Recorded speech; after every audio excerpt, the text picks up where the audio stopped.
So, welcome you all in the next session of strategic sourcing, right. So, today we will discuss about the process of sourcing or purchasing. Okay. In the last session we have already seen, right, the roles and activities under purchasing, procurement and supply management or strategic sourcing. Okay.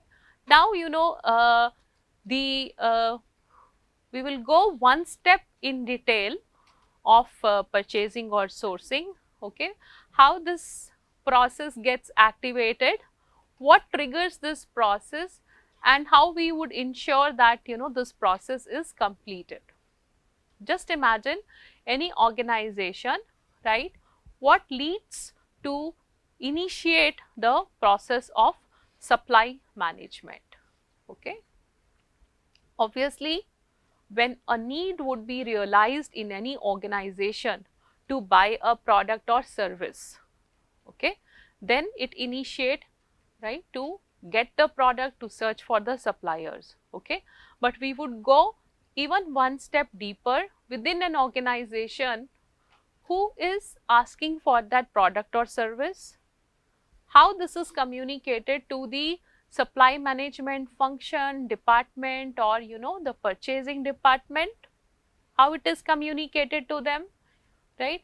Or how purchasing managers or supply management department anticipates or plans to order as per their internal customers demand. Okay, what do we mean by internal customers?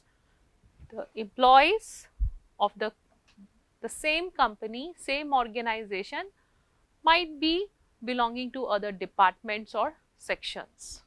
Okay, so this kind of requirement, right, user requirement by internal customer can arise from any section, right. Just imagine, like if any company is manufacturing or like making toothpastes, right, then the requirement can be like the packaging, the corrugated cases, or the tubes, like in which they would fill, right, the caps, the body, so if the requirement will come from, let's say, production or operations. Okay, so they might like to tell the purchasing department that I need this many units of, let's say, tubes, okay, of this specifications, of this requirement, this number, this time. Okay, so such kind of requirements trigger the purchasing process. Okay, so what triggers the process and how it gets end, means how the product is delivered and received to the end user or the internal customer, the user department, right. And when the payments are done, we would generally say that the complete process is completed, and this end to end process is also known as procure to pay cycle. Okay, P2P, this is commonly known term, like in the strategic sourcing, procure to pay. Okay, even though we have already given a over view of strategic sourcing, okay, but still we need to focus on our day to day routine processes or steps also. Okay, that's what is covered under procure to pay. Okay, so in this detailed steps of the processes, we would find that where we need the activities which is focusing on strategic importance, okay, or which are day to day mundane activities, right. And one more thing, this steps might be same, right, but we would see that each step, like for each step the decision might be different.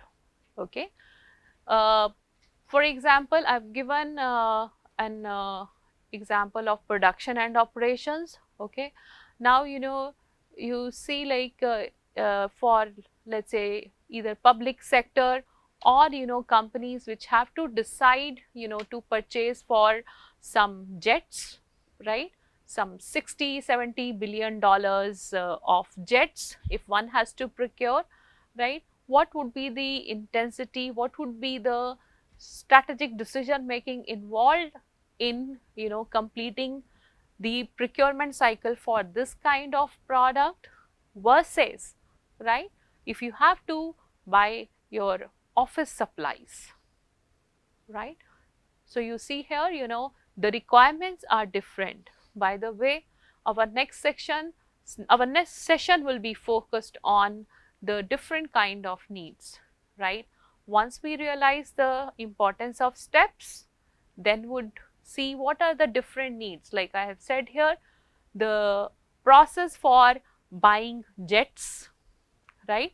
Or any airline, if airline has to decide whether I want, you know, Airbus, you know, or, you know, the other players in the market right now, in our country, India also, like, you know, it's getting empowered, you know, to assemble jets within country, you know. So those decisions are very different, right? Then, you know, the decision of buying, you know, just office supplies or cleaning products for our day to day this thing. Okay, so buying activities process would be there, you know, for each product, but the intensity, the severity, right, of and variety of decisions would be differ from product to product. Okay, this is what the needs, different kind of needs we will do in the next session, so that once needs are categorized, then we would focus on our sourcing strategy.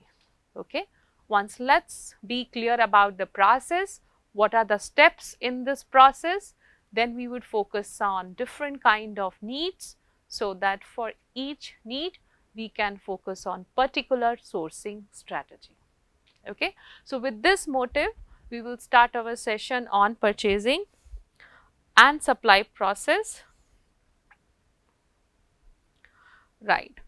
So what are the essential steps of this P2P process or P2P cycle? The easy way to view such process is to have pre-sourcing activities.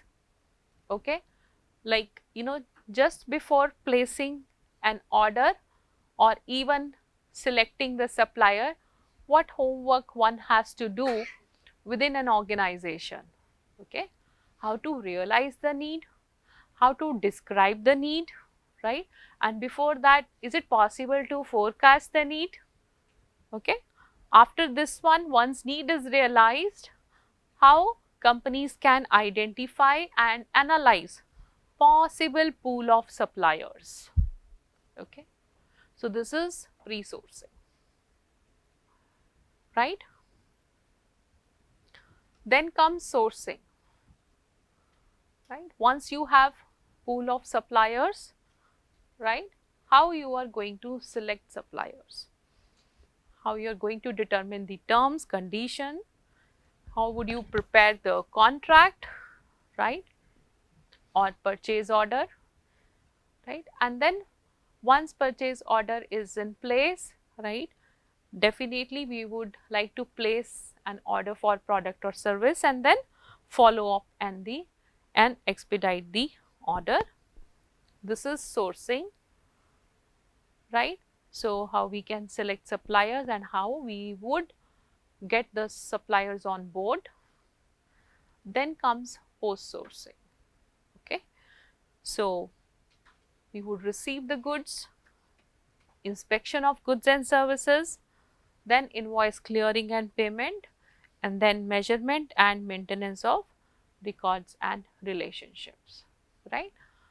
So what is the idea? We all know about the steps and processes in general, but it would be good, you know, to first bifurcate into these three categories. Okay, and this sounds subtle, but, you know, when you would go deep, there is a huge potential, you know, to make each and every step to be effective and efficient, right? This is the main role of strategic sourcing, how to make this procure to pay process an efficient one and effective, right. So, as we would go stepwise, what covers under each step, right. So, uh, think about that step, how we can make it more efficient, probably by having good technology, by having some automation, okay, and how we can reduce, the paperwork, the manual work, okay. We will not focus on the automation technology in this session, but it would certainly be a food for thought for all of us, what is the scope, right. So that when we will discuss about technology and automation, we should be able to relate, right. We discuss that step involves this activities, how we can automate those activities, okay. So, right, let the thinking going. Let's cover our first step, forecast and plan requirements, right. So, as I have told you, when we would go for sourcing, right, there can be different products, right, or services, right, and so is their planning. There can be a possibility that company is purchasing the same product for quite long, and annually or biannually they would uh, be able to forecast the requirements, and the sourcing function or strategic sourcing department on their own they can plan, right. So, this is a routine product which is bought by the company. But there can be a situation where it is a set of all new requirements, right. Uh, for example, marketing department would come up with the new features required by customers, okay. So, now for that, the marketing, the design, the R&D department, all sections have to come together to discuss about, the product with new design, and so are the raw material, parts, components which are required for the new products, right. That means it needs a cross functional approach to plan for those products or services to be supplied, right. It can be, a maintenance contracts, right. It can be like, you want to bring in a service where, the customers require particular contracts of maintenance, where, the company can be aggregator, right. The company can be aggregator, for example, like, this facility management services, right. You need to look for the property, you need to look for, all the electrical, water, hygiene services to be deployed within that, okay. So, you see various sections, various departments of these aggregators, they come forward to first identify, plan for the needs, right. Then they decide, like, which supplier can be the potential supplier who can cater to this service to the customers of aggregators, okay. So, this can be a set of all new requirements, right, which one has to plan, right. There can be spot buy, sudden needs, right. When we talk about FMCG companies, right, for example, Nestle, right, ITC, right, they require some raw material, let's say wheat or, wheat flour.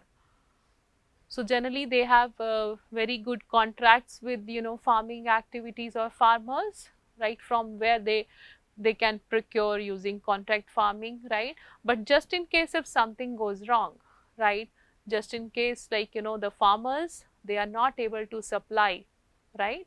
So, in that case, from where to buy that raw material, right, can be wheat flour and all. So, then it is all of sudden request, right. So, the purchasing department or sourcing department comes forward, for something called spot buying, okay. So what is the issues in spot buying? Spot buying is a sudden need, right, which under which we would look for the new markets from where to buy, right, and something which we have been buying from our contracted suppliers, but due to some urgencies, right, exigencies, when we won't be able to get, one goes for spot buying. So spot buying results in higher prices, right. So one has to deal with how the contracts can be formed, or maybe the volumes can be negotiated with this under the purview of spot buying, correct. So this need is different. Needs, those are difficult to express in advance, right. Mostly like R&D and new product development, it is very difficult to describe the needs in advance. Okay, so lot of brainstorming is required within an organization to plan for such need. So this is about forecasting and planning, right. So but like if it is not a new product, focus on the past patterns, right. So every data regarding supply, every meeting regarding supply, right, every document regarding meetings and discussion within an organization, they are very useful. Okay, so what is our agenda? To make it efficient and effective, right. A lot of effort goes in searching suppliers, in searching pool of suppliers, making list of suppliers. Okay, so each and every document, meeting, like play a very important role. Okay, so keep this thing in mind while planning your requirement. So a quick thing, what happens, like maybe in pictorial, if this is a buying firm and there are many sections or many functions, right, many verticals in an organization, and this is the vertical of purchasing sourcing, what happened, a need is realized, like whatever way we have forecasted or planned. So eventually after this thing, need in form of requisition will come from user department to purchasing, right. So after getting that, they would definitely like to identify, search for good supplier pool with the help of request for quotations and request for proposals, which we will discuss very soon. Then the quotations are received by purchasing department, and then those quotations are analyzed, they are evaluated, right, to eventually form a contract, right. Only when all the requirements looks to be promising and looks to be like followed up by supplier, and when purchasing department is happy with that supplier, then purchase order or a contract is offered. At this stage only, right, the contract is formed, or you can say contract is signed, right, then it becomes a legal document or legal agreement between supplier and buyer, right. And then contract acceptance, yes, so contract has to be proposed and accepted by both parties, then only it will be a legal contract, right. And then followed by the supply and receiving of the material. Okay, so we will come to the next activity. What is that? Pre-sourcing, forecast. Now we will see recognition of need, then identification and analysis of possible sources. So we will see one by one each